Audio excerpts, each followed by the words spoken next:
Hello student, in this video we will see the question answer from the page number 107. The first question, what is the nature of distance versus time graph for uniform and the non-uniform motion of an object? As we know that for the uniform motion means a distance which is covered by the object at regular interval of time is also same. So in such a case, we get this straight line of a graph, and also we get the constant slope.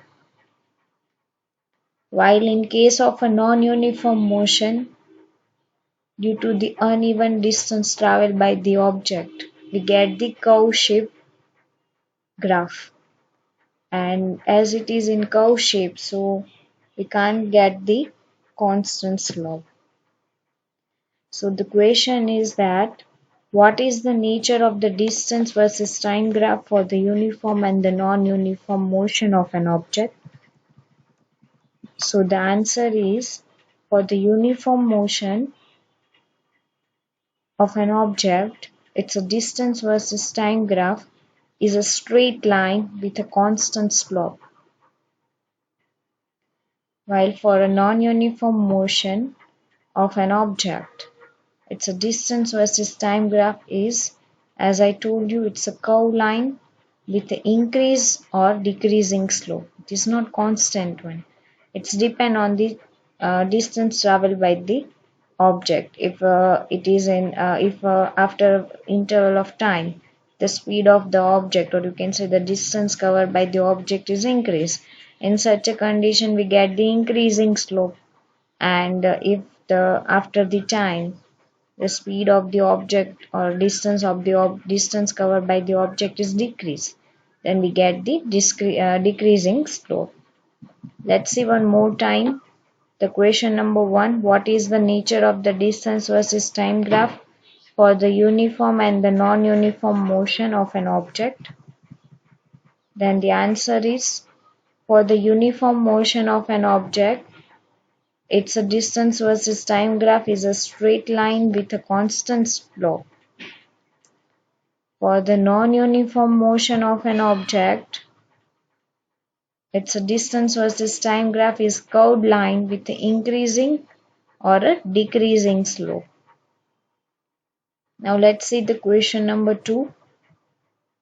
What can you say about the motion of an object whose distance versus time graph is a straight line and it is parallel to axis?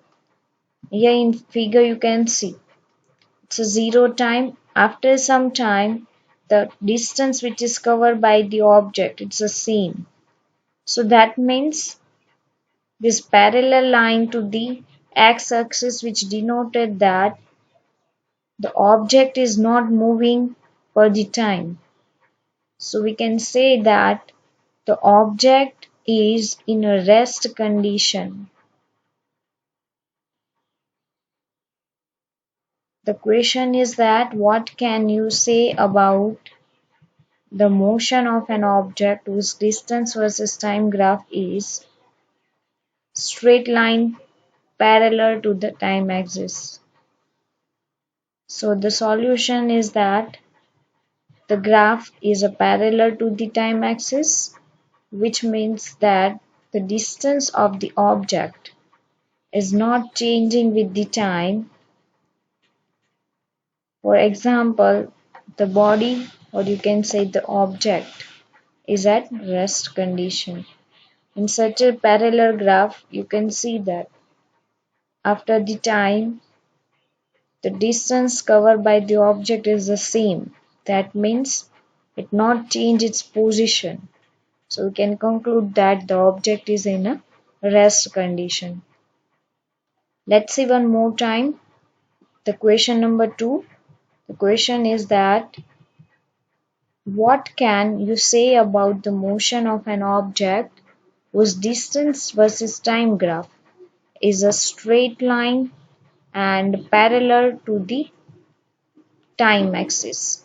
So the solution, the graph is parallel to time axis, which means that the distance of the object is changing with the time.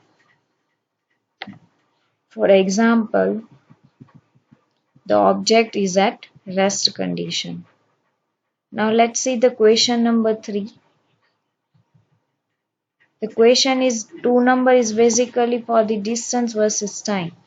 And now this graph that is for the speed versus time.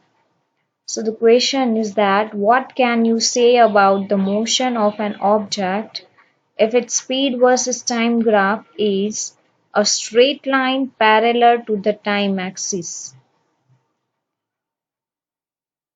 Means if here instead of a distance the speed is given, then that means that after the time the speed of the object is remain the constant. That means that object is performing a uniform motion.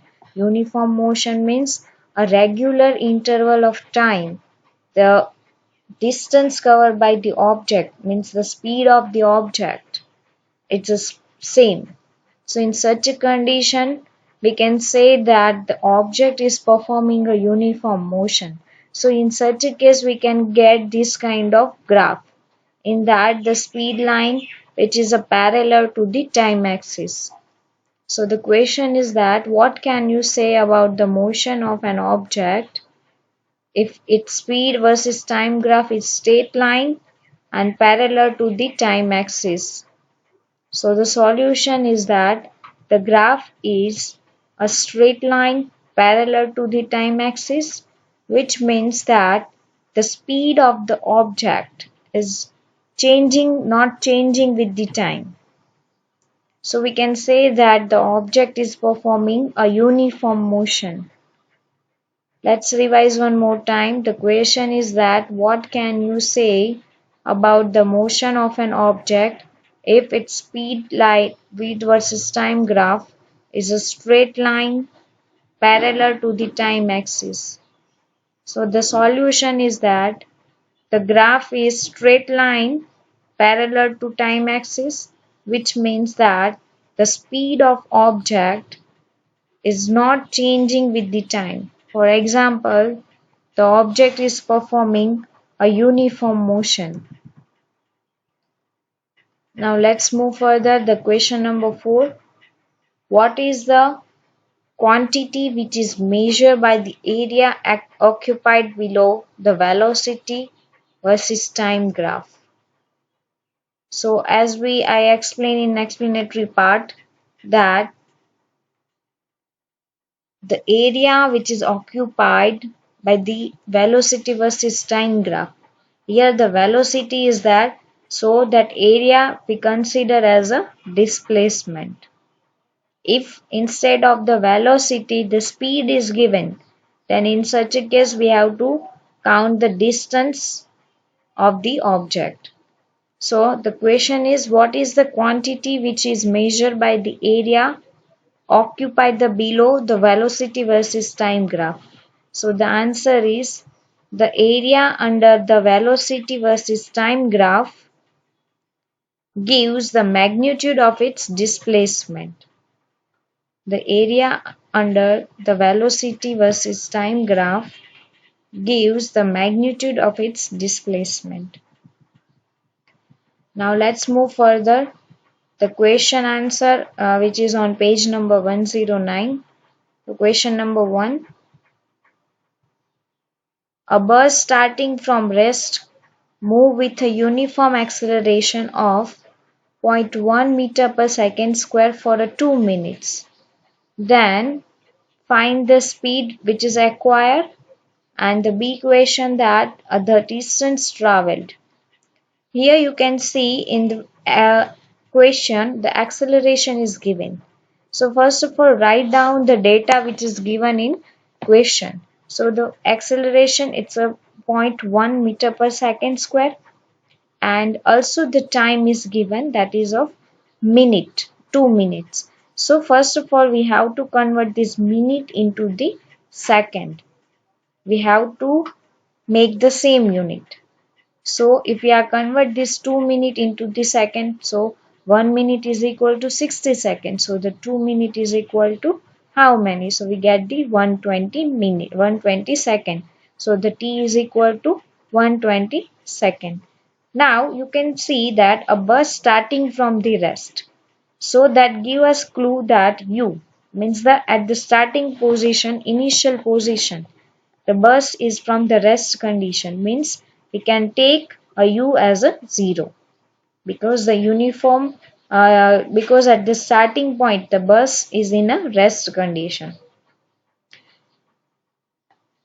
Now another thing that we require for the find out the speed and the distance. So first of all we have to find out the v, means the final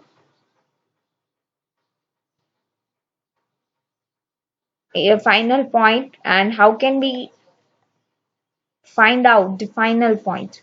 As we have the first equation of the motion, that v is equal to u plus at. Here we have a u as well, a as well, and t as well. So from which we can find out the v, means the final point. As we know that the u means the initial velocity, it is a 0, and the a means the acceleration, it's given, it's a 0.1, and the time taken, that's a t, it's a 120. So we get the v, it's a 12 meter per second. So the first question, the speed acquired for the zero point 0.1 acceleration, it's a 12 meter per second. Now the second question is that the distance traveled by the object. So as we have the formula for the distance travel, it's s is equal to ut plus 1 half at square. As we have a u0, t 120, half a is a 1.1 0.1, and the t 120 into 120 because t square is there. So if we are keeping this all the value, then we get the answer, it's a 720 meter, means the distance covered by the object is a 720 meter. Let's see in detail. The question is that a bus which is starting from rest condition, means we can take a u as a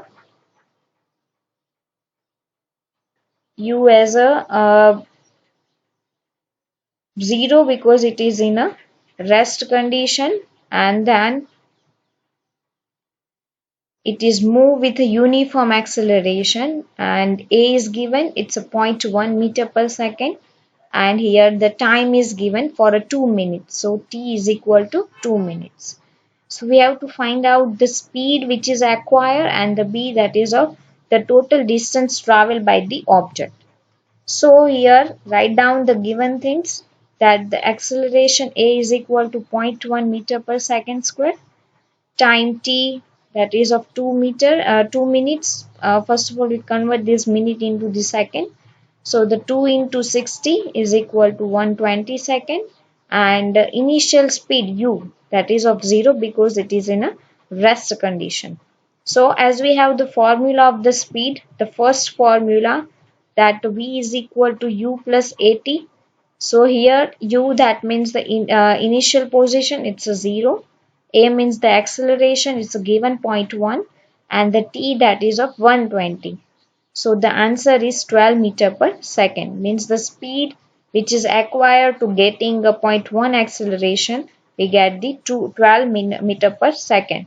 Now the second question is that from second equation of motion, distance traveled, it's s is equal to ut plus 1 half at square is equal to 0 into 120. As we know that the second equation of the motion, it's s is equal to ut plus 1 half at. So the u means 0, t means 120, plus 1 half as it is, into a means 0.1, and the t square means 120 into 120. So by the simplified all the things, we get the final answer. It's a 720 meter. Let's see one more time. The question number 1. A bus starting from the rest to move with a uniform acceleration of 0.1 meter per second for a 2 minutes. Then find the speed which is acquired and the B the distance traveled. Here the acceleration A is given 0.1 meter per second. T that is in minutes, so we convert it into the second, that is 120. And here the bus is in rest condition at the starting, so we are taken U as a 0. The first question that we have to find out the acquired speed, so we get it from the equation number 1 of motion.